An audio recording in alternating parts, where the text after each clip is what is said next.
Internet au www.iletécrit.tv.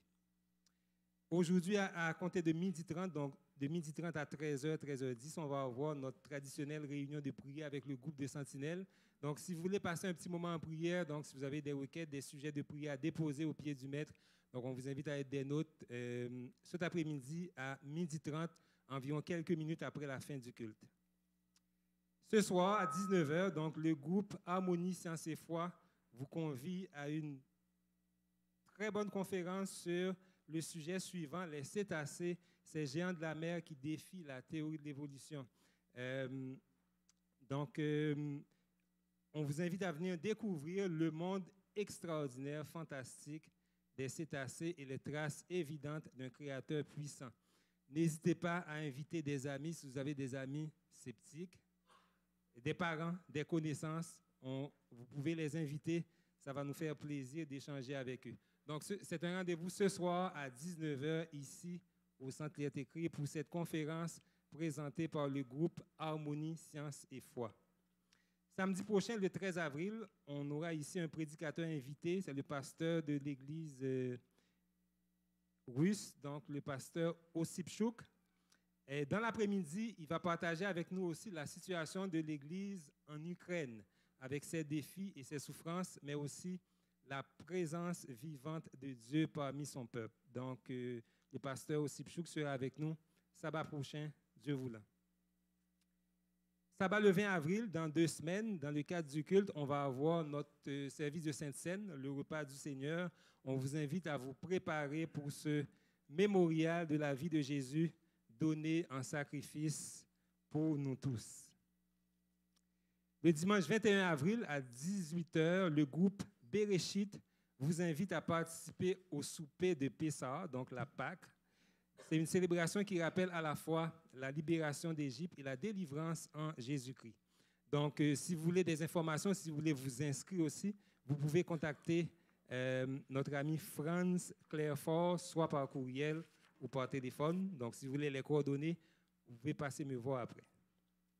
À 11h, on va avoir des classes pour nos enfants. Donc, à partir de 11h, on vous invite à diriger les enfants vers leurs classes respectives. Si vous avez un cellulaire qui peut sonner et distraire, on vous invite maintenant même à le fermer. On n'aimerait pas être dérangé pendant le culte. L'animation du culte sera assurée aujourd'hui par notre ami Sylvain Duval et la prédication sera apportée par notre pasteur Rémi Ballet. Donc, on vous invite à rester un petit moment dans un esprit de prière juste avant le moment de louange. Que Dieu vous bénisse. Passez un bon sabbat.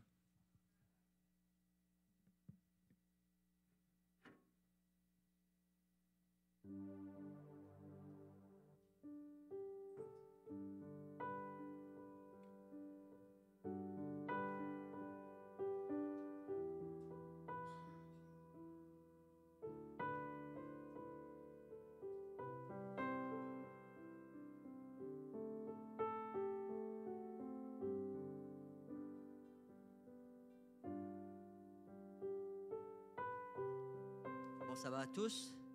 C'est un plaisir d'être ici ce matin pour louer l'Éternel.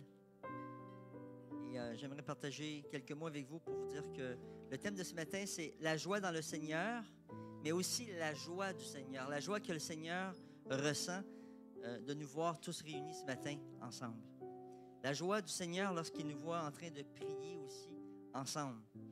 La joie aussi du Seigneur lorsque nous nous réunissons dans nos petits groupes dans la semaine pour partager, pour fraterniser.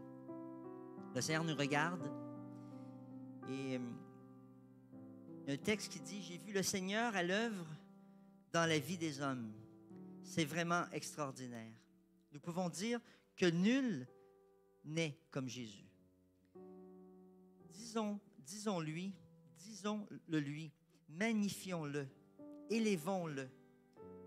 Reçois la gloire, Jésus, ce matin. Je vous invite à vous mettre debout avec ce chant. Nul n'est comme toi.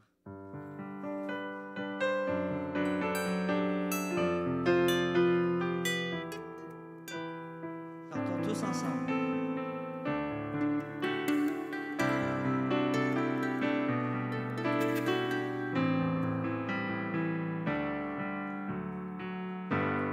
Nul n'est comme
chercher mon cœur comme toi.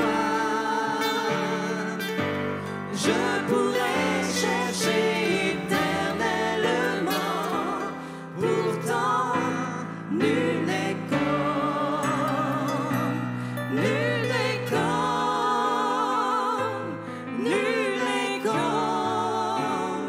toi.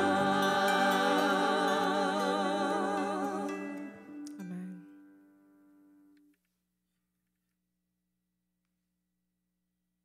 J'irai vers l'autel de Dieu ma joie et mon allégresse, et je te célébrerai sur la harpe, ô Dieu, mon Dieu. Fais de l'Éternel tes délices, et il te donnera ce que ton cœur désire. Amen. Oui, avec ces paroles, nous voulons aussi reconnaître le caractère de Dieu ce matin. Et ce chant qui s'intitule « Ta bienveillance » reflète sa bienveillance envers nous. C'est la joie de comprendre la bienveillance de l'Éternel pour chacun de nous ce matin. Je vous invite à écouter ces paroles et les méditer afin de connaître le caractère de votre Créateur.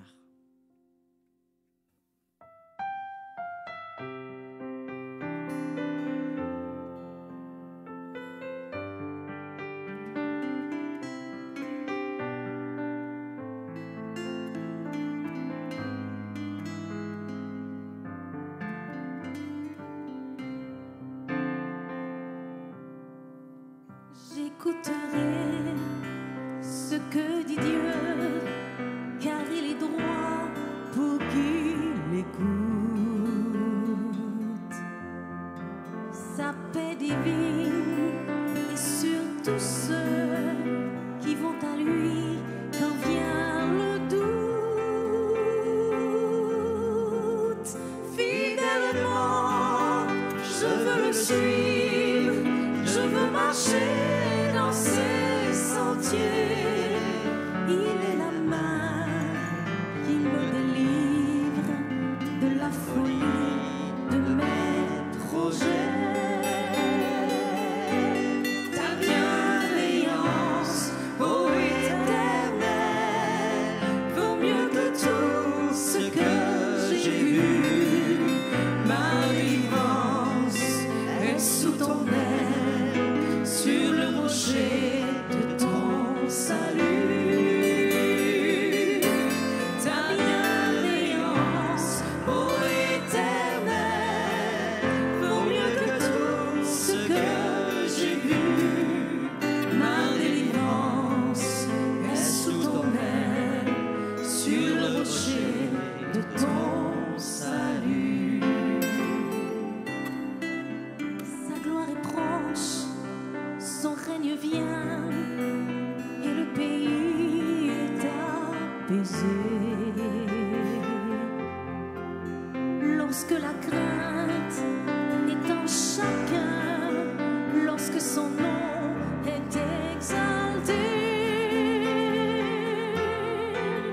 marchons en paix, suivant son pas, en justice et en vérité. Recevons tout ce qu'il voudra, ce que sa main veut nous donner. Ta bienveillance, ô Éternel, vaut mieux que tout ce que j'ai vu. Ma délivrance est sous ton aile, sur le rocher de ton salut. Ta bienveillance, ô Éternel, vaut mieux que tout ce que j'ai vu. Ma délivrance est sous ton aile, sur le rocher de ton salut. Amen. Oui, Père Céleste, ta délivrance est sous tes ailes. Merci, Seigneur, d'être là. Au nom de Jésus, amen. Vous pouvez vous asseoir. Et justement, ce matin, vous avez reçu une petite feuille sur votre chaise. Ce n'est pas un carton, malheureusement, mais une feuille.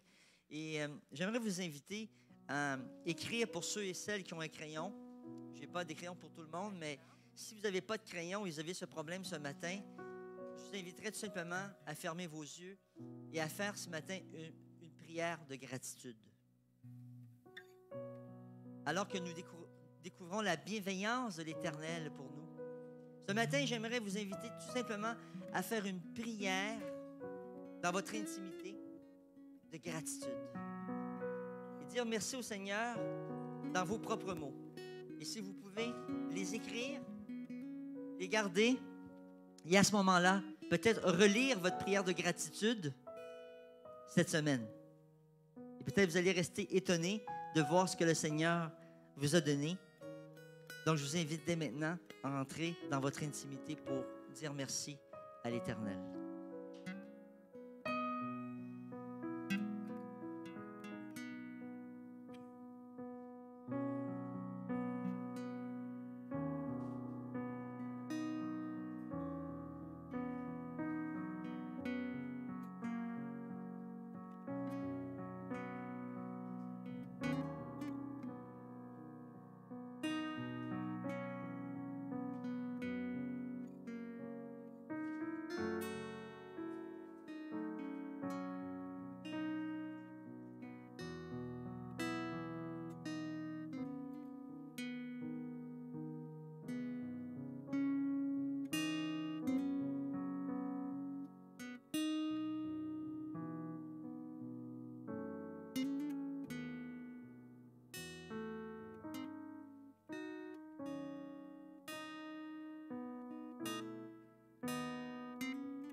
Bon Papa du ciel, ce matin, nous sommes devant toi et nous voulons te dire merci pour ta bienveillance envers nous. Ta bienveillance envers nos enfants, envers nos épouses, envers nos époux, envers les membres de notre famille. Alors que ce trimestre, nous allons étudier à travers ce fascicule de l'École du sabbat les changements, les saisons, les cycles de notre vie, la famille. On vient vers toi pour te dire merci pour ta bienveillance envers nous et chacun des membres de notre famille. Merci, merci Jésus d'être là pour nous. Au nom de Jésus. Amen. Ma joie est dans le Seigneur, oui, malgré les tempêtes, oui, malgré les circonstances difficiles. Et à travers ce chant qui dit « Abrite-moi », c'est une opportunité de découvrir les ailes de l'Éternel et sa protection malgré les tempêtes, malgré les difficultés. Et ce matin, je vous invite à méditer aussi les paroles de ce chant. Et vous allez reconnaître que l'Éternel et que Jésus est toujours avec nous.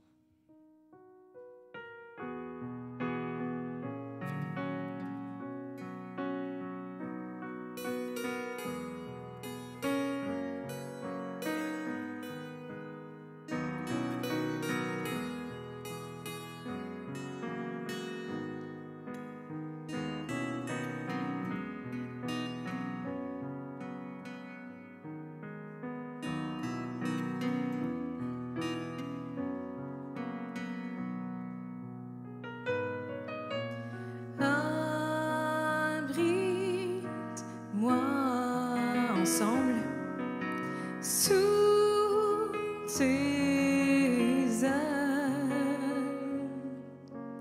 Couvre-moi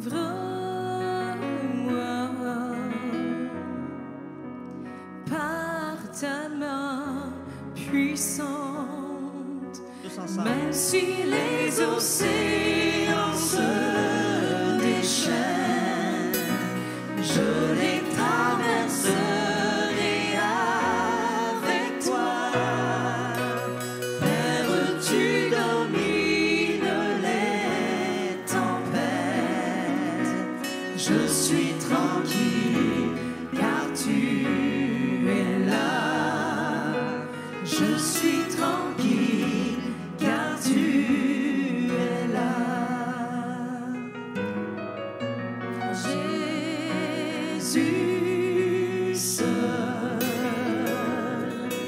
je me confie.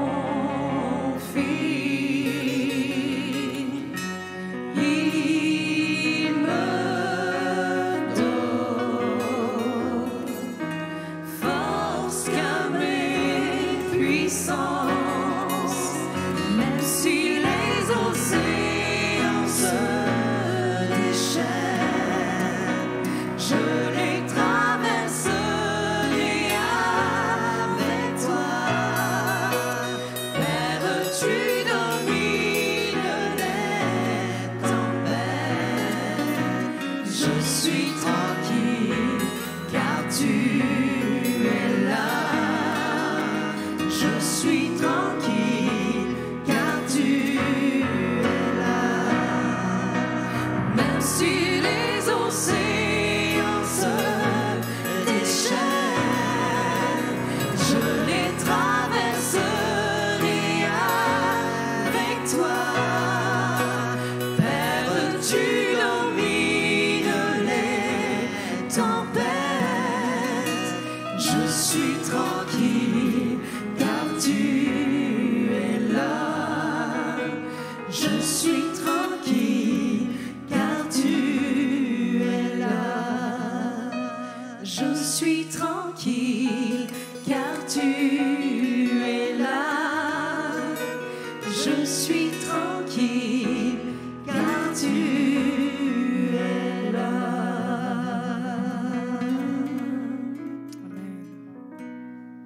Ma joie se trouve dans mon désir de réjouir ton cœur, Jésus. Nous exprimons notre fidélité afin de réjouir ton cœur, ô Éternel. Et ce matin, j'aimerais inviter ceux et celles qui sont responsables pour recueillir les dîmes et les offrandes. Et je vais tout simplement faire une prière avant de procéder. Et nous allons chanter par la suite ce chant. Je reviens au cœur de la louange. Bon, Papa du ciel, on veut te dire merci pour tes bontés, pour ta bienveillance, pour ton amour, pour ta protection envers nous. Tu es notre bouclier, tu es notre rocher, tu es notre soutien. C'est toi, Seigneur, qui nous donne l'air, c'est toi qui nous donne le soleil, c'est toi qui nous donne la lumière, c'est toi qui nous donne la nourriture, c'est toi qui nous donne la protection sur la route. C'est toi, Seigneur, qui nous donne l'Église. C'est toi, Seigneur, qui nous donne nos frères et nos sœurs. C'est toi, Seigneur, qui nous donne tout ce que nous avons, même la joie à l'intérieur de nous, Seigneur, la vraie joie. Et ce matin, nous venons devant toi pour te demander de bénir de façon particulière ces dîmes et offrandes qui t'appartiennent depuis l'éternité. Nous venons tout simplement déposer ce qui t'appartient depuis le début, Seigneur, depuis la création. Merci de prendre soin de nous à chaque instant, à chaque jour, et de laisser, bien sûr, Seigneur, en plus, sur notre table, cette bonne nourriture à chaque jour. Ces sous, ces argents qui vont être utilisés, Seigneur, on te demande des multiplier afin d'accomplir ton œuvre au Québec, alors que l'évangélisation, le partage de la bonne nouvelle doit se faire sur tout le territoire. On te demande, Seigneur, d'envoyer des ouvriers afin de faire connaître ton nom. Merci, Seigneur, d'agir en notre faveur, et c'est au nom de Jésus que j'ai prié. Amen.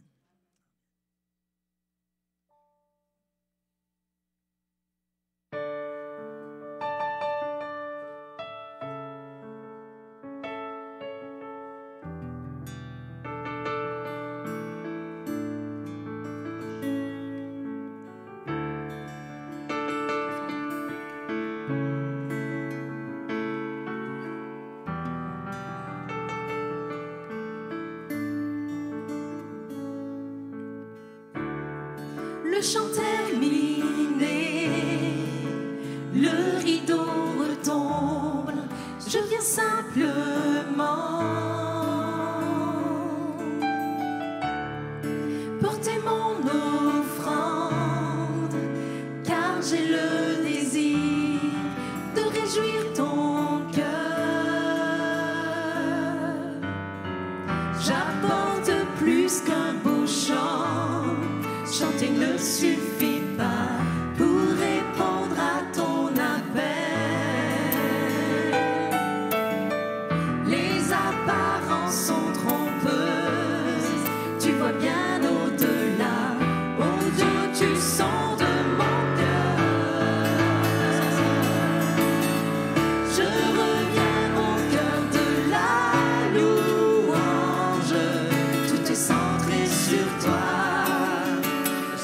centrer sur toi, Jésus. Oui, je renonce à tous mes faux semblants pour tout centrer sur toi, centrer sur toi, Jésus.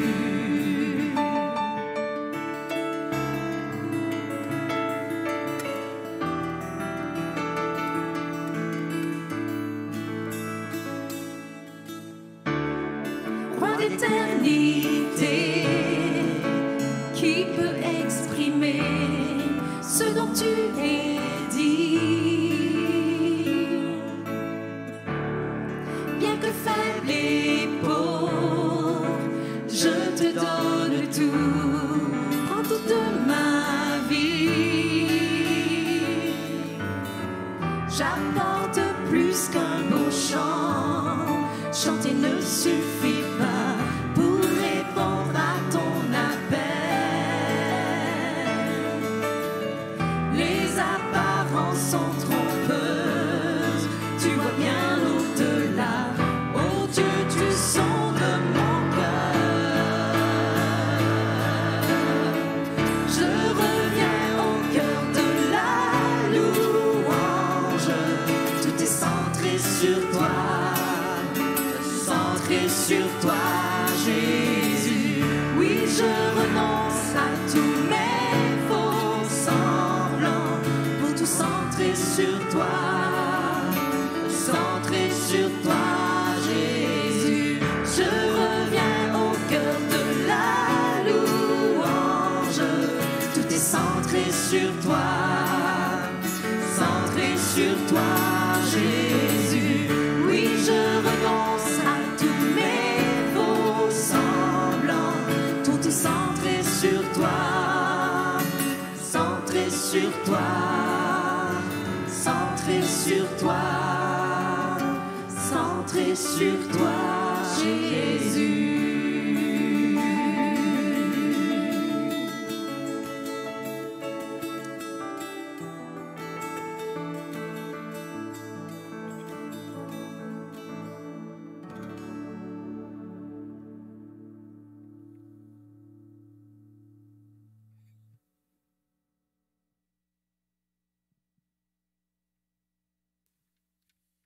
Je veux faire ta volonté, mon Dieu, et ta loi est au fond de mon cœur.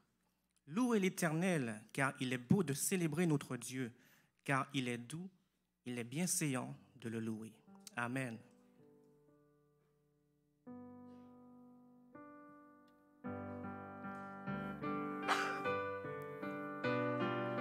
Pour ce chant, j'aimerais vous inviter à vous mettre debout. Le Seigneur nous invite à ne rien craindre et à nous rappeler qu'il est bienveillant pour nous.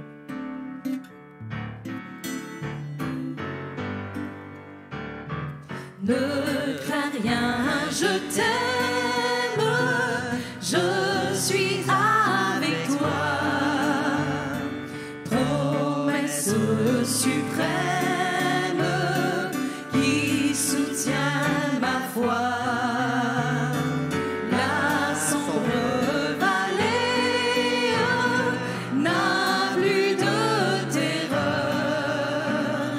L'âme consolée, je marche avec mon Sauveur. Non, jamais tout seul, non, jamais tout seul. Jésus, mon Sauveur, me garde, jamais ne me laisse seul. Non, jamais tout seul,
mon sauveur me garde, jamais ne me laisse seul.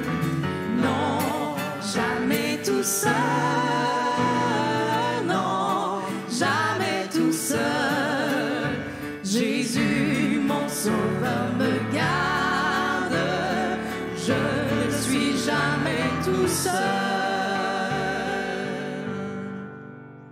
Amen. Vous pouvez vous asseoir. Celui qui atteste ces choses dit, oui, je viens bientôt. Amen. Viens, Seigneur Jésus. Que la grâce du Seigneur Jésus soit avec vous tous ce matin. Et j'aimerais inviter Pasteur Rémi Ballet pour partager la parole avec nous ce matin.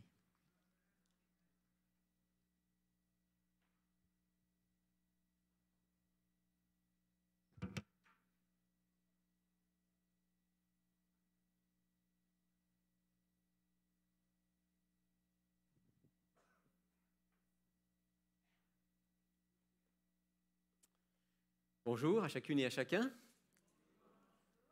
Bonne journée de sabbat. Ce matin, ma femme, comme elle le fait toujours, voulait veiller à ce que je sois présentable. C'est le rôle des femmes, n'est-ce pas? Et alors, pendant qu'on était en train de chanter, elle me fait signe, viens, il faut que je te coiffe. Je lui dis, laisse-moi chanter. Je partage ça avec vous simplement pour dire la joie que j'ai chaque samedi matin de pouvoir participer à ce moment de louange, de chant. Je crois que le chant et la musique sont les dons de Dieu. Et Dieu a voulu qu'à travers le chant et la musique, on puisse se rapprocher de lui exprimer notre joie, parfois aussi nos peines, nos difficultés. La musique, mieux parfois même que les mots, exprime ce qu'on ressent, ce qu'on vit, et nous permet de le partager avec Dieu et avec les autres. Et je remercie Dieu ce matin d'avoir pu chanter avec vous ces louanges pour lui.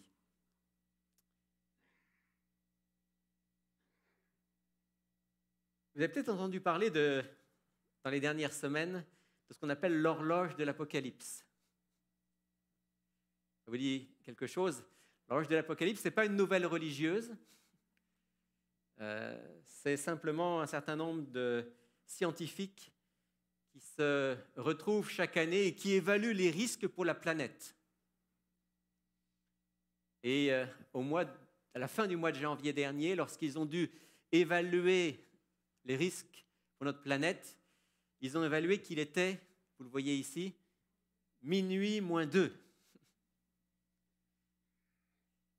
Alors c'est évidemment une évaluation qui est quelque chose d'un peu subjectif, mais qui en dit long sur le fait qu'aujourd'hui, il n'y a pas besoin d'être religieux, il n'y a pas besoin d'être chrétien, il n'y a pas besoin de lire la Bible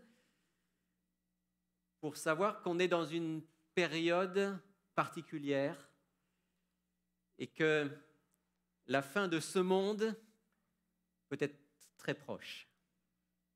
Juste un extrait de ce qu'a dit l'un des responsables de cette équipe. Il a dit « L'aveuglement et la stupidité des politiques et de leurs conseillers est vraiment choquante face au danger de catastrophes nucléaires. » Et là, il ne parle que de catastrophes nucléaires, il y a toutes les autres catastrophes possibles. Nous sommes comme les passagers du Titanic. Nous ne voyons pas l'iceberg devant nous, mais nous profitons des bons repas et de la musique. Intéressant cette image par rapport au Titanic. Titanic où on faisait la fête, on pensait que tout allait bien, alors qu'on avait déjà frappé un iceberg et que le bateau avait commencé à couler. Et Jésus nous dit qu'à la fin des temps, les hommes mangeront, boiront, se marieront leurs enfants, bâtiront des maisons. Et dit Jésus, je viendrai comme un voleur, comme un filet qui tombe sur les poissons qui ne se doutent de rien et qui d'un seul coup sont pris au piège. Je ne veux pas être alarmiste et je me méfie de ceux qui, à la moindre petite ou grandes circonstances de ce monde vont crier en disant « ça y est, le Seigneur est là ». Je crois qu'il faut être très prudent. Mais en même temps, je ne peux pas ne pas me rendre compte que nous vivons une époque particulière. Et que Dieu veut certainement que nous soyons sensibles à ce qui se passe autour de nous pour être conscients que le Seigneur est à la porte. Et ce matin, j'aimerais commencer peut-être une toute petite série. Je pense que j'aurai 2 ou 3 messages sur ce thème qui seront en lien avec la préparation, la compréhension de l'histoire de notre monde et la préparation pour le retour du Christ. Et je vais le faire aujourd'hui, non pas en m'attardant longuement sur l'horloge de l'Apocalypse dont parlent les scientifiques, mais plutôt en m'attardant plus sur un texte de la Bible, celui qui nous parle du colosse au pied d'argile. Vous savez que c'est une expression en français, le colosse au pied d'argile. Quand on parle d'un colosse au pied d'argile, c'est une institution, par exemple, qui semble très solide, mais qui en fait repose sur très peu, qui est très fragile. Et cette expression, le colosse au pied d'argile, elle est tirée de la Bible, du 2e chapitre du livre de Daniel. Et c'est une réflexion sur le 2e chapitre du livre de Daniel que j'aimerais avoir avec vous aujourd'hui. Et avant de le faire, si vous voulez bien, je voudrais prier. Seigneur notre Dieu, tu nous donnes la vie encore aujourd'hui. C'est un privilège. Merci pour cette vie. Tu nous permets aussi d'avoir un autre grand privilège. C'est celui de te connaître et c'est celui d'avoir la Bible comme guide. Permet qu'à travers ce que nous allons partager maintenant, nous puissions mieux comprendre ce que tu as voulu nous révéler et surtout nous rapprocher de toi et être des collaborateurs avec toi pour faire connaître au monde ce grand message de ton amour et de ton retour. Au nom de Jésus. Amen. Pour la plupart d'entre vous, si je dis Daniel chapitre 2, si vous êtes de ceux qui lisez la Bible régulièrement, vous savez de quoi on parle. 2e chapitre du livre de Daniel, c'est cette rencontre entre Daniel, le prophète, et Nebuchadnezzar, le roi de Babylone. Nous sommes à peu près 600 ans avant Jésus-Christ. Une grande partie du peuple d'Israël, ou plus précisément du peuple de Juda, situé au sud du territoire d'Israël, a été déportée à Babylone. Parmi ceux qui ont été déportés, un certain Daniel, un jeune homme, un tout jeune homme. Le roi Nebuchadnezzar fait un rêve. En fait, quand on lit bien le texte, on pourrait même penser qu'il fait des rêves. C'est-à-dire que peut-être qu'il a fait un rêve, mais plusieurs fois. Ça vous est déjà arrivé de faire le même rêve plusieurs fois? Quand vous faites le même rêve plusieurs fois, vous vous dites il y a quelque chose derrière. Alors généralement, ce qu'il y a derrière, c'est que notre subconscient travaille beaucoup sur un sujet en particulier et c'est pour ça que ça revient. Et dans le cas de Nebuchadnezzar, après avoir fait probablement plusieurs fois le même rêve, s'est dit, là il y a quelque chose de particulier, il y a un message pour moi. Il faut dire qu'à Babylone, comme d'ailleurs dans bien des peuples païens de l'époque, on pensait que les dieux, les divinités, parlaient aux hommes à travers les rêves.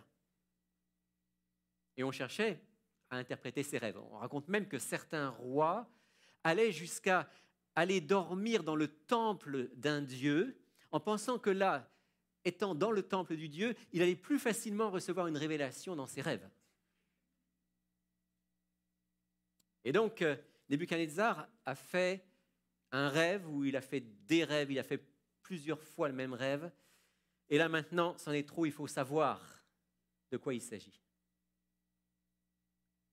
Et dans son rêve, vous le savez, il a vu une grande statue bizarre. Généralement, quand on fait une statue, on la fait en bois, on la fait en pierre, on la fait en bronze. Mais celle-là, elle est bizarre parce qu'elle est un mélange de plusieurs matériaux. Et lorsque finalement, et je passe sur l'histoire, le chapitre 2 de Daniel est un chapitre extraordinaire, ça vaudrait la peine de l'étudier jusque dans ses détails. Mais quand finalement Daniel se retrouve devant le roi Nebuchadnezzar et qu'il a eu comme test de révéler au roi quel était le contenu du rêve et son explication, grâce à l'intervention de Dieu, Daniel peut donc lui dire exactement ce qu'il a vu dans son rêve. Et c'est cette statue qui a une tête d'or, qui a une poitrine en argent, qui a un ventre et des cuisses d'airain ou de bronze, des jambes de fer, des pieds en partie de fer et en partie d'argile. Le colosse aux pieds d'argile. Et ce matin, je voudrais rapidement revoir avec vous ce que signifiait cette statue, cette vision, mais peut-être aussi en tirer certaines leçons moins courantes pour nous aujourd'hui. Rapidement, rappelez, donc cette statue, on l'a dit, a une tête d'or, une poitrine en argent, elle a un ventre en airain, des jambes en fer, des pieds de fer et d'argile. Daniel va dire à Nebuchadnezzar, c'est toi qui es la tête d'or. Autrement dit, à travers cette statue, Dieu t'a révélé, roi Nebuchadnezzar, les grandes lignes de l'histoire du monde, en tout cas de cette partie du monde où nous sommes. C'est toi qui es la tête d'or. Autrement dit, la tête d'or, dans la vision donnée par Dieu, représente pas seulement Nebuchadnezzar, mais le royaume, l'empire de Babylone. Un empire qui était un empire extrêmement glorieux. Si la vision se situe aux alentours de 600 avant Jésus-Christ, on sait que l'empire babylonien a perduré jusqu'en 539, date à laquelle la ville de Babylone a été prise. Babylone, donc, 605-539. Intéressant par rapport à l'or, le fait que ce soit la tête en or. Ici, c'est un historien grec qui s'appelle Hérodote qui parle de Babylone. Il dit, dans le temple de Babylone, il y a une deuxième station plus bas dans laquelle se trouve une représentation du dieu Bel. Le dieu Bel, ou Marduk, c'est le dieu principal de Babylone. Assis, entièrement en or, sur un trône d'or avec une table en or juste derrière. Les Chaldéens m'ont dit que pour fabriquer tout cela, plus de 22 tonnes d'or ont été nécessaires. Ça donne une idée de la richesse de l'Empire babylonien et du fait que l'or était particulièrement adapté de la part de Dieu pour représenter ce royaume, puisque à Babylone, l'or était partout. Tu es donc la tête d'or, a dit Daniel à Nebuchadnezzar, l'empire babylonien est cette tête d'or. Mais après la tête d'or, il y a le buste en argent.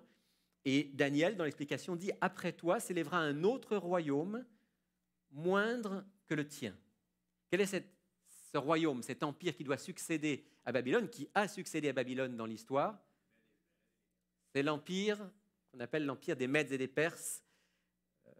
L'empereur Cyrus a réussi ce qui semblait impossible à l'époque. Il a réussi à entrer à Babylone à travers le lit du fleuve, à prendre la ville. Et donc l'empire médo-perse constitue à peu près donc, de 539 prise de Babylone jusqu'à vers 331 avant Jésus-Christ. Et le deuxième empire qu'on appelle universel, on s'entend, ce n'était pas un empire qui dominait toute la terre, mais qui dominait dans cette région du monde, en particulier qui dominait aussi sur le territoire d'Israël, parce que souvenez-vous que dans la perspective biblique, la terre d'Israël est une terre particulière. Et de la même manière que l'empire babylonien avait pris et dominé cette région d'Israël, eh bien, les Mèdes et les Perses ont fait de même pendant environ 2 siècles. Un petit commentaire ici concernant l'empire médo-perse. En quoi l'empire médo-perse fut-il moindre que l'empire babylonien? Vous vous souvenez, Daniel avait dit « moindre que le tien ». Sur le plan territorial, les Perses jouissaient d'une position plus confortable que les Babyloniens. Il n'en fut pas de même de leur prestige. Comme l'argent a moins de valeur que l'or, l'empire médo-perse fut bien moins glorieux que celui de Babylone. C'est donc pas moindre que le tien dans le sens ni géographique, ni même de la durée pendant laquelle cet empire a dominé, mais c'est par rapport au prestige, par rapport à la gloire, à la richesse. Et puis venait ensuite un troisième royaume. Celui-là, disait le texte, il sera de bronze et il dominera sur toute la terre. Quel est ce troisième empire qui succède à l'empire médo-perse? C'est l'empire qu'on appelle grec ou gréco-macédonien. Grosso modo, donc 331 à 146 avant Jésus-Christ. Le premier empereur de ce royaume s'appelle Alexandre le Grand. Vous en avez sans doute tous entendu parler. Un homme jeune qui a conquis un territoire incroyable en une dizaine d'années et qui est mort très jeune, probablement à peu près au même âge que le Christ, vers 33 ans, et qui a laissé ensuite à ses généraux, à ses descendants, un empire important dans lequel était aussi inclus le territoire d'Israël, comme on le disait tout à l'heure pour les deux précédents. Et surtout, ce qui s'est passé, c'est que cet empire-là, par sa culture, par sa pensée, par sa langue, il s'est répandu à travers tout le bassin méditerranéen et le Moyen-Orient ancien. Ça, c'était la troisième partie de la statue. Mais cette troisième partie était suivie des jambes qui étaient de fer. Et quel est l'empire qui a succédé à l'empire gréco-macédonien? C'est l'empire romain. C'est l'empire romain. Quatrième royaume, dit Daniel, qui a reçu la même vision que Nebuchadnezzar et qui a été impressionné, il dit fort comme le fer. Si vous regardez dans Daniel chapitre 2 et que vous regardez ce que dit Daniel par rapport aux différents royaumes, eh bien, vous allez voir que c'est surtout ce royaume-là qui l'a impressionné. Le quatrième royaume, qui est donc comme du fer. Ce royaume, c'est l'Empire romain. Il est impressionnant déjà par la durée. On situe à peu près le début de l'Empire romain vers 146 avant Jésus-Christ. Et traditionnellement, on situe la chute de l'Empire romain en 476, mais ce n'est même pas tout à fait vrai. En 476, c'est la chute de Rome, de la ville de Rome. Mais vous savez sans doute que l'Empire romain s'est poursuivi au-delà de la chute de Rome, puisqu'il y avait ce qu'on appelle l'Empire romain d'Orient. La capitale était Constantinople, et qui a poursuivi encore pendant des siècles et des siècles. Donc un empire impressionnant. Et voici le commentaire que fait un théologien à propos de cet empire. Le quatrième empire était de fer. On ne peut mieux définir le caractère des Romains. Tout en eux était de fer. Leur gouvernement était de fer, inflexible, dur, écrasant, impitoyable. Leur courage était de fer, cruel, sanguinaire, indomptable. Leurs soldats étaient de fer, ils avaient des armes de fer d'ailleurs. Leur joug sur les vaincus était de fer.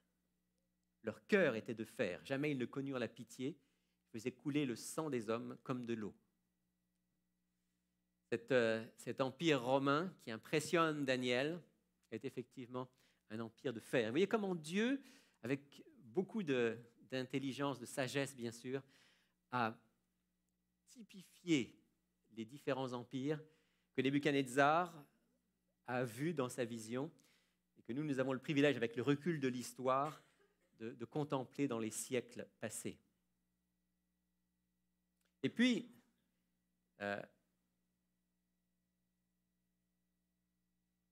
après l'Empire romain, venaient donc les pieds d'argile et de fer. Juste avant, ici, vous citez quelque chose, c'est intéressant, parce qu'on peut se poser la question, bon, nous, on a le recul, on peut comprendre dans une large mesure, mais est-ce que ceux qui ont vécu ça ont pu comprendre? Et il est probable qu'ils n'ont pas tout compris. Je vais revenir tout à l'heure et je vais terminer là-dessus sur ce que Nebuchadnezzar a pu comprendre. Mais il est probable qu'au fur et à mesure, certains ont compris. Par exemple, Daniel a dû comprendre, lorsqu'il a assisté à la chute de Babylone, car Daniel a vécu longtemps, il a assisté à la chute de Babylone. Il a dû comprendre, Daniel, qu'on venait de passer de la tête d'or à la poitrine d'argent, que l'on était passé de Babylone à l'empire médo-perse. Daniel n'a pas pu en savoir davantage. Mais ceux qui ont vécu plus tard parmi le peuple d'Israël et qui avaient la prophétie de Daniel ont pu comprendre que oui, ensuite il y a eu l'empire grec. Et ce qui est intéressant ici, c'est une citation qui est tirée d'un commentaire du livre de Daniel, qui a été écrit au début du IIIe siècle de notre ère, donc aux alentours des années 200-220, par quelqu'un qu'on appelle Hippolyte de Rome. C'est le premier commentaire de Daniel chrétien qu'on a. Et voici ce qu'il dit, Hippolyte de Rome. Donc, je vous rappelle, c'est dans les années 200-220. La statue qui fut alors décrite à Nabuchodonosor contenait la figure de l'empire du monde. À cette époque régnaient les Babyloniens. Ils étaient la tête d'or de la statue. Après eux, les Perses furent les maîtres pendant 245 ans, ce qui prouve qu'ils représentaient l'argent. Domination passe ensuite aux Grecs pour 300 ans. À partir d'Alexandre de Macédoine, c'est l'airain. À ceux-ci succédèrent les Romains, c'est-à-dire les jambes de fer de la statue, puisqu'ils sont forts comme le fer. Et au moment où Hippolyte écrit, c'est l'Empire romain qui domine. Il est lui-même dans cet empire. C'est intéressant parce que dans son commentaire, il va dire un petit peu plus loin, on peut donc s'attendre, d'après la prophétie, à ce que l'Empire romain soit divisé en une dizaine de royaumes.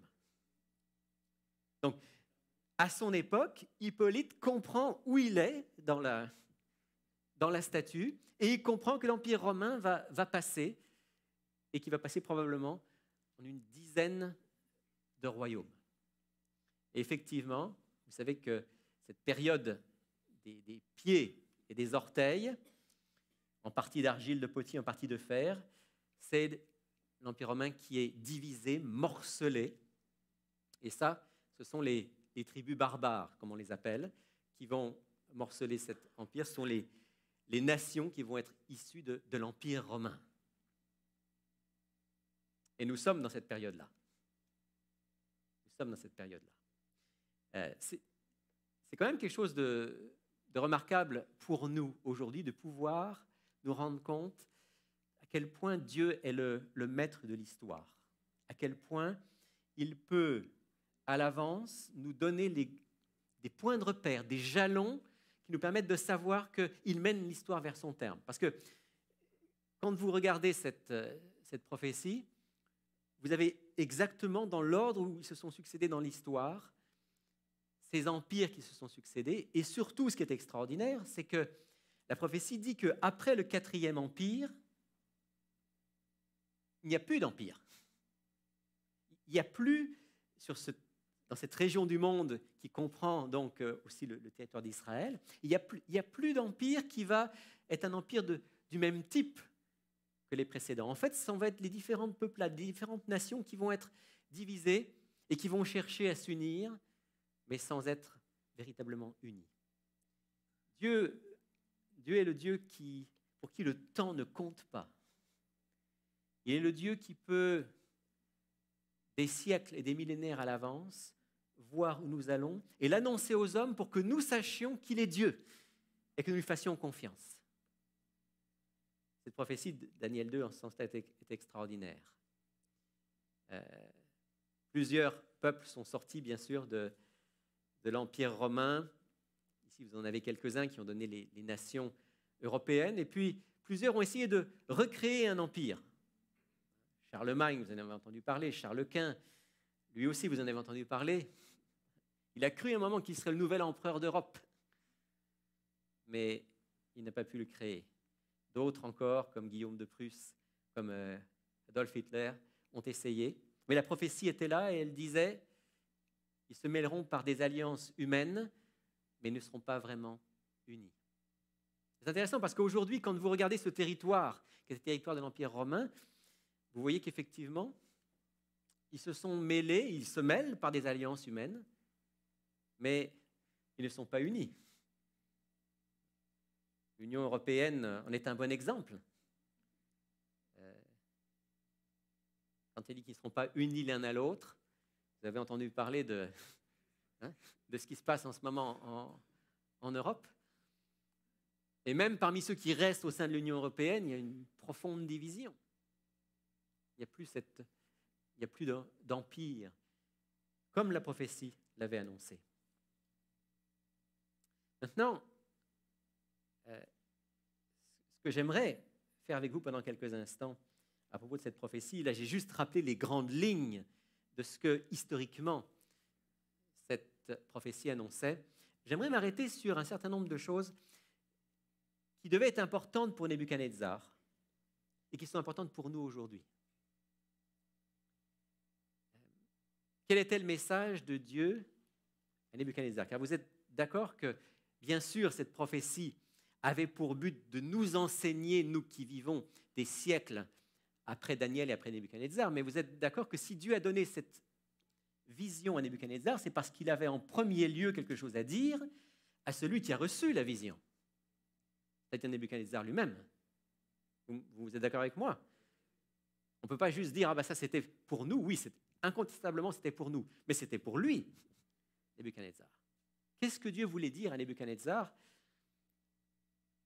Et est-ce qu'il se pourrait qu'à travers ce qu'il voulait lui dire, il nous dise quelque chose à nous aussi aujourd'hui? Qu'est-ce que Nebuchadnezzar pouvait comprendre? Il ne pouvait pas tout comprendre. Il ne pouvait pas tout comprendre. Mais il y a des choses qu'il pouvait comprendre. La première chose qu'il pouvait comprendre, oui, j'ai entendu quelqu'un le dire, c'est que Daniel va lui dire, après toi, il s'élèvera un autre royaume. Nebuchadnezzar était quelqu'un d'extrêmement fier, extrêmement orgueilleux, extrêmement fier de ses réalisations. D'un point de vue humain, il y avait de quoi. Non seulement il avait conquis un territoire extrêmement vaste qui allait de l'Égypte jusqu'à l'Iran actuel, mais en plus de ça, il avait fait de Babylone une ville extraordinaire. Tellement extraordinaire que dans les textes anciens, Babylone, c'est presque un mythe. Quand on parle des jardins suspendus de Babylone, quand on parle de la richesse et la splendeur de Babylone, c'est extraordinaire. D'un point de vue humain, Nebuchadnezzar avait des raisons d'être fier. Mais dans sa fierté mégalomane, il pensait que son royaume serait éternel. Et la première claque que doit prendre Nebuchadnezzar, c'est que Daniel, et souvenez-vous que Daniel est malgré tout un serviteur, il est un prisonnier à Babylone. Daniel, sous l'inspiration de Dieu, lui dit, après toi s'élèvera un autre royaume. Autrement dit, Nebuchadnezzar, ne crois pas que ton royaume va durer éternellement. Ne crois pas que Babylone va être la splendeur du monde pour toujours. Bientôt, un autre royaume va succéder au tien.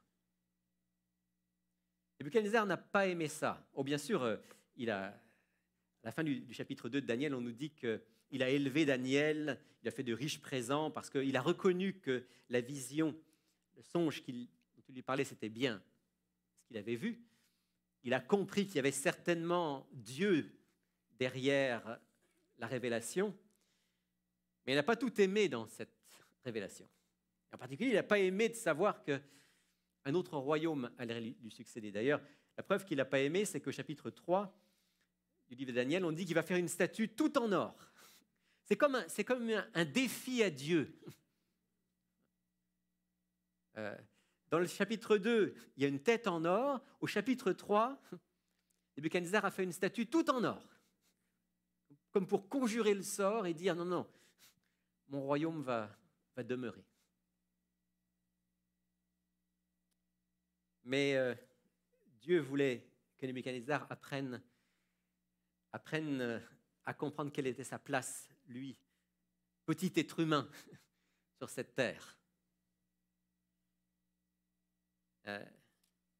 J'aime ce texte du livre des Proverbes qui dit « Avant le désastre, le cœur de l'homme s'élève, mais l'humilité précède la gloire. Pas forcément la gloire sur cette terre. Dans certains cas, oui, même sur cette terre, les gens humbles sont élevés à des positions élevées. Ce n'est pas toujours le cas. Mais du point de vue de Dieu, c'est certain. Si le cœur de l'homme s'élève, s'il est orgueilleux comme l'était celui de Nebuchadnezzar, il va tomber. Mais s'il est humble, un jour il sera dans la gloire de Dieu. Et ça, c'est la première leçon que Nebuchadnezzar devait comprendre à travers cette vision. Nebuchadnezzar, aussi extraordinaire que soit ton royaume va passer. Tu n'es qu'un homme. Moi, Dieu, je te parle et je te rappelle que tu n'es qu'un homme et que ton royaume n'a rien d'éternel. Apprends l'humilité, Nebuchadnezzar. Reconnais que je suis Dieu. En fait, ce que Dieu était en train de faire, c'est qu'il voulait amener Nebuchadnezzar à la conversion, à le reconnaître comme Dieu et avoir une vie nouvelle. Dieu était extrêmement persévérant avec Nebuchadnezzar. Et il est parvenu à toucher son cœur et à l'amener à la conversion. Pour cela, il a fallu que Nebuchadnezzar apprenne l'humilité. Avant le désastre, le cœur de l'homme s'élève, mais l'humilité précède la gloire. Votre Pierre dira, tous dans vos rapports mutuels, revêtez-vous d'humilité, car Dieu résiste aux orgueilleux, mais il fait grâce aux humbles. Et j'aime ce texte qui dit, humiliez-vous donc sous la puissante main de Dieu, afin qu'il vous élève au temps convenable. Dans le cas de Nebuchadnezzar, c'est la puissante main de Dieu qui l'a humilié. Vous lisez l'histoire, c'est assez fascinant de voir l'histoire de Nebuchadnezzar telle qu'elle est présentée dans la Bible. Chapitre 2, à la fin du chapitre 2, verset 47, si vous avez votre Bible, vous pouvez lire avec moi. Le roi adressa la parole à Daniel et il dit, en vérité, votre Dieu est le Dieu des dieux et le Seigneur des rois. Il révèle les secrets puisque tu as pu découvrir ce secret. Nebuchadnezzar est impressionné par le Dieu de Daniel, mais il le représente ici comme le Dieu des dieux. Ce n'est pas votre Dieu est le seul Dieu. C'est le Dieu des dieux. Ça doit être le plus fort, ton Dieu. C'est là qu'en est Nebuchadnezzar à la fin du chapitre 2. Au chapitre 3, vous savez, il a élevé cette statue immense en or. Tous doivent se prosterner devant. D'ailleurs, curieusement, Daniel n'est pas mentionné au chapitre 3. Comme si probablement le roi, pressentant que Daniel ne se prosternerait pas devant la statue, comme il aime bien Daniel, il l'a envoyé quelque part au loin. Il n'est pas là, Daniel, au chapitre 3. Et par contre, il y a les trois amis de Daniel, Shadrach, Meshach et Abednego, de leur nom babylonien, qui refusent de se prosterner. Et à la fin du chapitre, vous savez ce qui se passe, ils refusent de se prosterner, ils sont jetés dans la fournaise qu'on appelle la fournaise ardente. Et là, quelqu'un qui ressemble à un fils des dieux est dans la fournaise avec eux et les protège du feu et leur sauve la vie. Et alors, là, Nebuchadnezzar, il est plus qu'impressionné. Chapitre 3, verset 28, Nebuchadnezzar prit la parole et dit « Béni soit le Dieu de Shadrach, de Meshach et d'Abednego, lequel a envoyé son ange et délivré ses serviteurs qui ont eu confiance en lui, qui ont violé l'ordre du roi et livré leur corps plutôt que de servir et d'adorer aucun autre Dieu que leur Dieu. » Et il va dire ensuite que quiconque parlera mal du Dieu de Shadrach, de Meshach et d'Abednego sera mis en pièces. Là, on voit le tyran. Il a l'habitude qu'on fasse ce qu'il dit.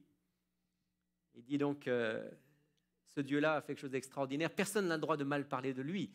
C'est peut-être encore un pas vers Dieu. Mais remarquez bien qu'ici, ce n'est pas comme dans le chapitre 2, le Dieu des dieux, c'est le Dieu de Shadrach, de Meshach et d'Abednego. Pas encore le Dieu de Nebuchadnezzar. C'est ton Dieu, c'est votre Dieu, il est extraordinaire. Pas encore mon Dieu. Nebuchadnezzar est encore une fois impressionné, mais il ne s'est pas humilié, son cœur n'a pas été transformé. C'est seulement au chapitre 4 qu'on nous décrit la transformation, la conversion de Nebuchadnezzar. Et si vous lisez le chapitre 4, vous verrez qu'il y a une autre prophétie qui là le concerne directement, où Dieu lui dit que tu vas devenir comme un animal pendant 7 années. Et seulement après que Nebuchadnezzar soit passé à travers cette expérience humiliante, alors le texte nous dit qu'il leva les yeux vers le ciel. Il leva les yeux vers le ciel comme en signe de recherche de celui qui pourrait le sortir de cette situation. Et il va revenir à la raison, il va revenir à son état normal, il va retrouver son royaume. Mais cette fois, le Dieu des dieux, le Dieu de Shadrach, de Meshach et d'Abednego va devenir le Dieu de Nebuchadnezzar. Et à la fin du chapitre 4, je lis avec vous la fin de ce chapitre et le témoignage de Nebuchadnezzar. Après le temps marqué, c'est au verset 34, pardon. En tout cas, dans ma version, il se peut que dans certaines versions, les versets soient un peu différents. Après le temps marqué, moi, Nebuchadnezzar, je levai les yeux vers le ciel, la raison me revint, et j'ai béni le Très-Haut. J'ai loué et glorifié celui qui vit éternellement, celui dont la domination est une domination éternelle et dont le règne subsiste de génération en génération. Tous les habitants de la terre ne sont à ses yeux que néant. Il agit comme il lui plaît avec l'armée des cieux et les habitants de la terre. Il n'y a personne qui résiste à sa main et qui lui dise « Que fais-tu » En ce temps, la raison me revint. La gloire de mon royaume, ma magnificence, ma splendeur me furent rendues. Mes conseillers et mes grands me redemandèrent. Je fus rétabli dans mon royaume. Ma puissance ne fit que s'accroître. Maintenant, moi, Nebuchadnezzar, je loue, j'exalte, je glorifie le roi des cieux, dont toutes les œuvres sont vraies et les voies justes, et qui peut abaisser ceux qui marchent avec orgueil. Vous voyez comment se termine ce chapitre ? Nebuchadnezzar, cette fois, il loue le Très-Haut. C'est son Dieu maintenant. Et il termine en disant, celui qui peut abaisser ceux qui marchent avec orgueil. De qui parle-t-il ? D'abord de lui. D'abord de lui. Enfin, Nebuchadnezzar vient de comprendre le message que Dieu a commencé à essayer de lui donner dans le chapitre 2 avec la vision de la statue. C'est ça que Dieu voulait lui dire. Nebuchadnezzar, tu vois, tu es la tête d'or. Je t'ai confié un royaume extraordinaire. Nebuchadnezzar, tu n'es qu'un homme, tu vas passer. Reconnais le Dieu des cieux et marche dans l'humilité. Il aura fallu de longues années pour que Nebuchadnezzar apprenne cette leçon. Mais grâce à Dieu, grâce à la persévérance de Dieu, Nebuchadnezzar aura appris qu'il y a un Dieu qui règne et que tous ceux qui marchent avec orgueil sont loin de lui. Seuls ceux qui marchent dans l'humilité sont proches de lui. Ça, c'était l'un des premiers messages de Dieu à Nebuchadnezzar, et c'est certainement le message de Dieu pour nous aujourd'hui. On t'a fait connaître, ô homme, ce qui est bien, ce que l'Éternel demande de toi. C'est que tu pratiques la justice, que tu aimes la miséricorde et que tu marches humblement avec ton Dieu. Michée, chapitre 6, verset 8. Et dans le livre du prophète Sophonie, Sophonie est un prophète qui parle en particulier de ce qu'on appelle le jour de l'Éternel dans l'Ancien Testament. Le jour de l'Éternel, c'est l'intervention finale de Dieu dans l'histoire humaine. Et quand Sophonie donne un message de la part de Dieu pour ceux qui vont vivre la période du jour de l'Éternel, c'est-à-dire, je l'espère, vous et moi, que dit-il ? Cherchez l'Éternel, vous tous, humbles de la terre, qui pratiquez ses ordonnances. Recherchez la justice, recherchez l'humilité. Peut-être serez-vous épargnés au jour de la colère de l'Éternel. Vous avez remarqué ce que le message de Dieu ici à travers Sophonie ? Cherchez l'Éternel, vous tous, humbles de la terre. Le royaume que Dieu prépare est seulement pour les humbles. Recherchez la justice et recherchez l'humilité. Peut-être Alors, vous savez, on a déjà parlé de ce peut-être. C'est le peut-être qui a fait trembler des générations de rabbins.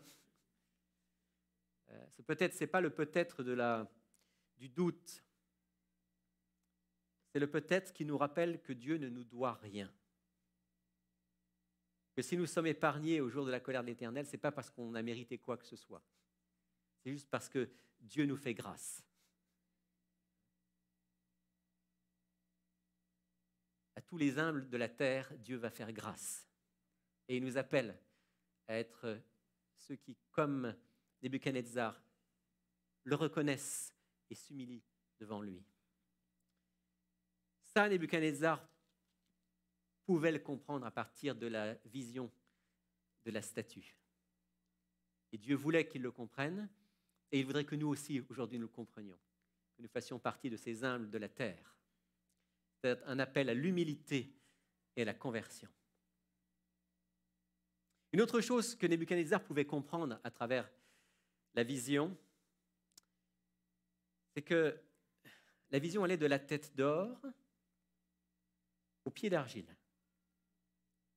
Et quand vous regardez cette statue, quelle est l'impression générale qui se dégage de haut en bas? Parce que quand on regarde un être humain, ben, généralement c'est ça, on regarde de haut en bas, et en tout cas c'est dans cet ordre-là que Daniel va donner l'explication. Qu'est-ce qu'on voit de la tête d'or aux pieds d'argile? On voit une dégradation. Et donc, du point de vue de Dieu, l'histoire humaine, elle est descendante, elle dégénère. Ça, Nebuchadnezzar, même s'il n'était pas capable de dire, bon, il y aura les Mèdes et les Perses, il y aura les Grecs, il y aura les Romains, ça il ne pouvait pas. Mais il pouvait comprendre que du point de vue de Dieu, l'histoire humaine, elle allait aller décrescendo, en descendant. Ça, c'était un message pour Nebuchadnezzar, c'est un message pour nous aujourd'hui. Parce que l'être humain a tendance à penser que nous allons de progrès en progrès. Et est-ce qu'on fait des progrès dans certains domaines? Incontestablement. Dans le domaine de la connaissance, dans le domaine des sciences, dans le domaine des techniques, dans le domaine de la médecine, dans toutes sortes de domaines, on a fait des progrès incroyables. On dit même qu'aujourd'hui, c'est impossible de suivre le progrès de la connaissance tellement ça va vite. Peut-être qu'à l'époque de Daniel, il pouvait y avoir des gens qui avaient ce qu'on appelle une connaissance universelle dans tous les domaines. Aujourd'hui, c'est impossible. La connaissance est tellement pointue et tellement fragmentée que c'est impossible. Et donc, j'allais presque dire, logiquement, dans la logique humaine, on dit, ben voilà, nous sommes à l'ère du progrès, nous allons de progrès en progrès. Et c'est là que la statue du livre de Daniel, cette vision est tellement importante, parce que Dieu remet les pendules à l'heure. Et il nous dit, non, non, vous ne trompez pas. Même si dans le domaine de la science, de la connaissance, de la technique, vous allez de progrès en progrès, de mon point de vue à moi, dit Dieu, l'histoire humaine, elle descend. Et l'être humain en a quand même plus ou moins conscience, parce que si tous les ans on parle de l'horloge de l'Apocalypse, c'est parce qu'on sait bien que l'être humain, malheureusement, ne sait pas que faire de ses progrès et de ses réalisations. Et ici, il y a une citation que j'aimerais lire avec vous, que je trouve dans le livre Jésus-Christ d'Ellen White, que je trouve très éclairante par rapport à notre époque. Elle ne parle pas spécialement de notre époque, mais elle dit quelque chose qui a un lien direct avec nous. Qu'est-ce qui fait la grandeur aux yeux du ciel, donc aux yeux de Dieu? Non pas ce qui fait la grandeur selon l'estimation du monde, ni la richesse, ni le rang, ni la noblesse, ni les dons intellectuels considérés en eux-mêmes. Si l'on doit prendre en considération la grandeur intellectuelle, indépendamment de toute considération supérieure, alors Satan est digne de nos hommages, lui dont les capacités intellectuelles n'ont jamais été égalées par aucun homme. Quand un don est mis au service du moi, plus il est grand, plus grande sera la malédiction qu'il pourra devenir. Dieu n'estime que la valeur morale. Il apprécie surtout la charité et la pureté. Cette réflexion met bien en évidence pourquoi Dieu voit l'histoire du monde et il voit notre histoire de manière descendante. Plus un don est mis au service du moi, plus il est grand, plus grande sera la malédiction qu'il pourra devenir. Autrement dit, plus grande est la connaissance aujourd'hui, plus grandes sont les capacités scientifiques et technologiques, plus grande la malédiction tant que la valeur morale de l'homme n'a pas été transformée, tant qu'il n'est pas devenu à l'image de Dieu. Et c'est ce qui se passe aujourd'hui. Aujourd'hui, il y a toutes sortes de progrès, mais l'être humain reste l'être humain. Parce qu'il reste l'être humain, les grandes prouesses qu'il fait aujourd'hui sont une malédiction pour la planète dans une large mesure. Et remarquez ce qui est dit ici, Dieu n'estime que la valeur morale. Il apprécie surtout la charité et la pureté. Je ne crois pas que notre monde se caractérise par la charité et encore moins par la pureté. Et donc Dieu nous invite aujourd'hui à être de ceux qui sont capables de voir que le monde est en train non pas d'aller vers de progrès en progrès, mais qu'il est en pleine descente, et de faire partie de ceux qui vont être du côté de Dieu, c'est-à-dire qui vont vouloir que leur vie morale soit influencée par l'Esprit de Dieu, en particulier la pureté, la charité. Du point de vue donc de l'histoire de Dieu, l'histoire humaine, elle est descendante, elle dégénère. Ça, Nebuchadnezzar pouvait le comprendre. Et il l'a certainement compris. Et nous, aujourd'hui, nous devons le comprendre pour comprendre le monde dans lequel nous vivons et ne pas nous laisser illusionner par les prétentions humaines.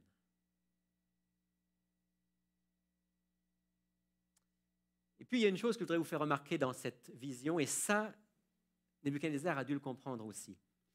C'est que dans la vision, en fait, jusqu'à maintenant, on a parlé surtout de ce dont on parle généralement quand on parle de la vision de Daniel chapitre 2, c'est-à-dire la tête d'or, etc., jusqu'au pied d'argile. Mais la vision ne se termine pas là. La vision se termine par une petite pierre, et si je prends le texte de Daniel chapitre 2, je vais le lire avec vous, versets 34 et 35. Daniel 2, 34 et 35. Tu regardais, dit Daniel en parlant à Nebuchadnezzar, tu regardais lorsqu'une pierre se détacha sans le secours d'aucune main, frappa les pieds de fer et d'argile de la statue et les mit en pièces. Alors le fer, l'argile, l'airain, l'argent et l'or furent brisés ensemble, devinrent comme la balle qui s'échappe du nerf en été. Le vent les emporta, nulle trace n'en fut retrouvée. Mais la pierre qui avait frappé la statue devint une grande montagne et remplit toute la terre. Ça, c'est la fin de la vision. Et c'est très intéressant parce que si vous regardez, à partir du moment où Daniel commence à dire au roi Nebuchadnezzar ce qu'il a vu, c'est au verset 31, et que vous lisez le texte jusqu'à la fin de la vision, ce qu'on vient de lire, verset 35, vous remarquerez qu'il y a autant de textes, rien que sur la petite pierre, qu'il y en a sur tout ce qui est avant. Si vous regardez la longueur des versets 31 à 33 qui parlent de la tête d'or jusqu'aux pieds de fer et d'argile, et vous regardez la longueur des versets 34 et 35 qui parlent de la petite pierre, eh bien, il y en a autant sur la petite pierre que sur tout le reste. Qu'est-ce que ça veut dire, ça? Ça veut dire que le cœur de ce que Dieu veut dire à Nebuchadnezzar et de ce qu'il veut nous dire aujourd'hui, c'est ce qui concerne la petite pierre. C'est ça le cœur du message. C'est ça l'important, le plus important du message. Petite pierre, pas besoin de vous expliquer ce qu'elle signifie. Elle signifie l'intervention de Dieu finale dans l'histoire. Quand Dieu va briser tous les royaumes de cette terre. Lorsque le Christ va revenir en gloire et qu'il va établir son royaume. Celui-là seul sera un royaume qui va remplir toute la terre et qui durera pour toujours.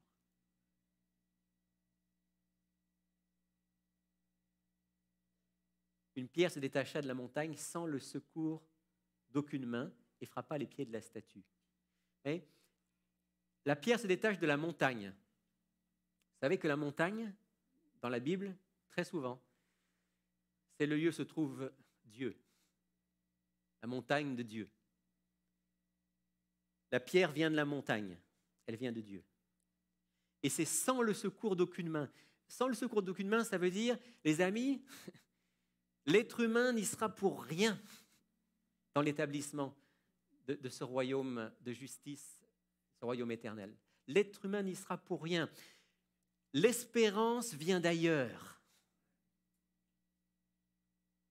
Pas des ovnis, pas des extraterrestres, mais elle vient d'ailleurs. Elle vient de Dieu qui vient en Jésus-Christ avec ses anges pour établir son royaume. Ça aussi, Nebuchadnezzar a dû le comprendre. Parce que dans la pensée même des païens, les montagnes, c'était le lieu de la présence des dieux. Et quand il entend que la pierre se détache de la montagne sans le secours d'aucune main et qu'elle frappe, il dit, ah, ça c'est les... Je parle le langage de Nebuchadnezzar, sont les dieux qui interviennent. Plus tard, il va comprendre que c'est le Dieu, le seul Dieu qui intervient. L'espérance, notre espérance, vient d'ailleurs. Elle vient de celui qui a promis d'établir son royaume. L'apôtre Pierre en parle à sa manière lorsqu'il dit « Le jour du Seigneur viendra comme un voleur. En ce jour, les cieux passeront avec fracas. Les éléments embrasés se dissoudront et la terre, avec les œuvres qu'elle renferme, sera consumée. » Ça ressemble à ce que Daniel a vu et ce que Nebuchadnezzar a vu. Il faut briser la statue d'abord pour que la petite pierre devienne une montagne. Pierre nous dit, une autre manière de le dire, il faut que tout ça, ça brûle pour qu'ensuite Dieu puisse établir, comme il est dit ici, nous attendons selon sa promesse, de nouveaux cieux et une nouvelle terre où la justice habitera. Nous n'avons rien à espérer de cette terre. Nous espérons de la petite pierre qui se détache de la montagne. Dans le temps de ces rois, dira Daniel, le Dieu des cieux suscitera un royaume qui ne sera jamais détruit, qui ne passera pas sous la domination d'un autre peuple. Il brisera, anéantira tous ces royaumes-là et lui-même subsistera éternellement. Aujourd'hui, j'ai la certitude que nous sommes certainement dans les orteils de la statue. Certains oui, disent dans les ongles. On est certainement dans les tout derniers moments de l'histoire humaine. Quel que soit le temps qui est devant nous, nous sommes dans cette dernière phase de l'histoire humaine. Et Dieu nous parle aujourd'hui comme il a parlé à Nebuchadnezzar. On a un immense avantage par rapport à Nebuchadnezzar, c'est que nous, on peut voir que tout ce que Dieu a promis, tout ce qu'il a annoncé, ça s'est réalisé jusqu'à aujourd'hui. Ça doit fortifier notre foi et nous amener à avoir une grande confiance en Dieu. Mais fondamentalement, nous avons à apprendre la même leçon que Nebuchadnezzar. C'est-à-dire que Dieu veut qu'aujourd'hui, comme Nebuchadnezzar, nous entendions ce message, parce que ce que Dieu voulait faire pour Nebuchadnezzar, c'est qu'il entende son appel pour être prêt pour son royaume. Et c'est la même chose que Dieu veut faire avec nous aujourd'hui. L'évangile de Marc nous rappelle ce que Jésus a dit, ce que je vous dis, je le dis à tous. Veillez. Veillez parce que seuls ceux qui veillent, qui prient, qui sont dans l'humilité, seuls ceux-là seront prêts pour me rencontrer. Vous pourriez même éventuellement connaître la prophétie de Daniel chapitre 2 et être capable de l'expliquer dans les moindres détails et pourtant ne pas être prêt à rencontrer votre Seigneur. Alors, comprenez bien ce que j'ai voulu dire à Nebuchadnezzar, nous dit le Seigneur. Comprenez bien ce que j'ai voulu lui dire. Je voulais le sauver. Je voulais manifester ma gloire à travers cela. Et vous préparez, vous aussi, mais je voulais le sauver et je veux vous sauver. Entendez mon appel à l'humilité et à la conversion. Comprenez qu'il n'y a rien à attendre de cette terre, l'histoire est descendante. Comprenez que votre seule espérance, c'est la petite pierre qui vient bientôt. Et cette petite pierre, elle a un nom, Jésus-Christ. Et laissez-moi transformer vos vies, mettre en vous l'humilité, la repentance, la vie nouvelle. Veillez et priez, afin que vous soyez trouvés debout au jour où je reviendrai. Amen.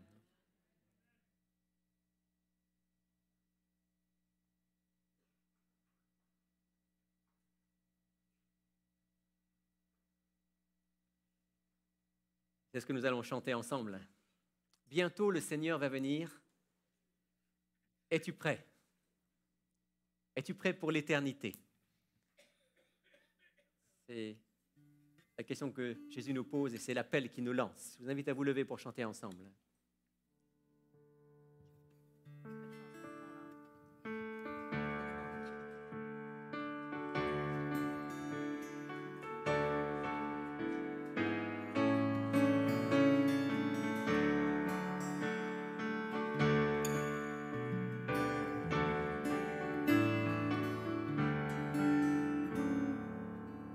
Bientôt le Seigneur va venir.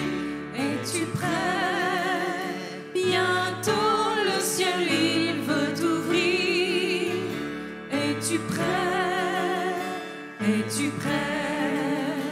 Es-tu prêt? Es-tu prêt pour l'éternité? Es-tu prêt? Es-tu prêt? Le Seigneur t'a-t-il racheté? Bientôt l'appel retentira. Es-tu prêt? Bientôt la mort te surprendra. Es-tu prêt? Es-tu prêt? Es-tu prêt? Es-tu prêt pour l'éternité? Es-tu prêt? Es-tu prêt? Le Seigneur t'a-t-il racheté? Bientôt dans les ciels enlevés. Es-tu prêt? Tous les élus seront sauvés. Es-tu prêt? Es-tu prêt? Es-tu prêt? Es-tu prêt pour l'éternité? Es-tu prêt? Es-tu prêt?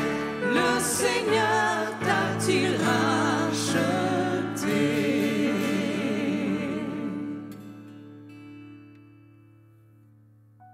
Oui, Seigneur Jésus, tu nous as rachetés.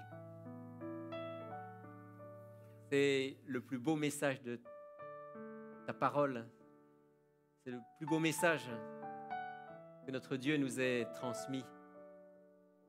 Tu nous as rachetés. Tu es venu pour que nous soyons pardonnés, purifiés, transformés. Que nous puissions être debout quand tu reviendras. Seigneur, ce matin, tu nous rappelles que l'histoire de l'humanité s'est déroulée exactement comme tu l'avais prédit et prévu. Tu nous rappelles que tu es un grand Dieu, un Dieu qui, bien sûr, ne dirige pas tout ce qui se passe sur cette terre, parce que beaucoup de choses sur cette terre sont l'œuvre de l'ennemi, mais un Dieu qui garde le contrôle ultime de toutes choses, un Dieu qui revient bientôt en Jésus-Christ, un Dieu qui veut nous réveiller pour qu'on prenne conscience de l'époque particulière que nous vivons. Seigneur, s'il te plaît, ne nous laisse pas nous endormir spirituellement, mais réveille-nous et donne-nous de marcher chaque jour avec foi, avec humilité, les yeux fixés sur Jésus. Prépare-nous, Seigneur Jésus. Prépare-nous pour ce retour. S'il y a des choses dans nos vies qui font encore obstacle à une pleine communion entre toi et nous, montre-le nous, Seigneur. Débarrasse-nous de ces obstacles. Aide-nous à faire aussi les pas que nous devons faire, les démarches que nous devons faire pour qu'il n'y ait aucun obstacle entre toi et nous et que Jésus règne totalement dans nos vies. Je te le demande pour chacun d'entre nous parce que dans peu de temps, tu apparaîtras sur les nuées du ciel. Et tu veux que chacun d'entre nous, comme Nebuchadnezzar, nous soyons avec toi dans ton royaume. Donne-nous d'apprendre, comme lui, la leçon de l'humilité, la leçon de la dépendance totale de toi. Prépare-nous. Et merci Seigneur Jésus parce que tu es fidèle. Nous avons prié en ton nom. Amen. Vous pouvez vous asseoir.